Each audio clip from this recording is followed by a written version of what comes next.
ভারতীয় গার্মেন্টসের পক্ষ থেকে বলছি। আজকে আপনাদের জন্য নিয়ে এসেছি চৈত্র মাস উপলক্ষে কিছু বাটিক কালেকশন।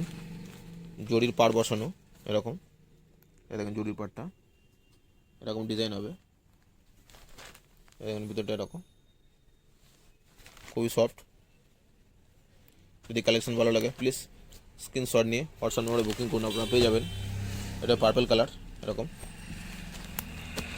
এই যে পিছন ডিজাইনটা, এটা দুধ আলতা, খুব সুন্দর কালার। একটা দুধ আলতা ডিজাইন, প্রচুর ডিজাইন অপশান আছে, কালার অপশান আরও আছে। এটা ছোটোর মধ্যে আপনাকে ভিডিও করে দেখাচ্ছি। দাম মাত্র 450, 450 টাকা। স্ক্রিনে দেওয়া নাম্বারে বুকিং করুন, অল ওভার ইন্ডিয়া আমরা ডেলিভারি করে থাকি। এটা হলুদ লালের মধ্যে আছে, এটা গোলাপির মধ্যে আছে। যদি আমাদের কালেকশন ভালো লাগে তাহলে প্লিজ চ্যানেলটা লাইক করবেন, সাবস্ক্রাইব করুন, কমেন্ট করুন, পাশে থাকা বেল আইকনটি প্রেস করবেন, তো পরবর্তী নেক্সট ভিডিও আপনাদের কাছে পৌঁছে যাবে। নমস্কার, ভালো থাকবেন।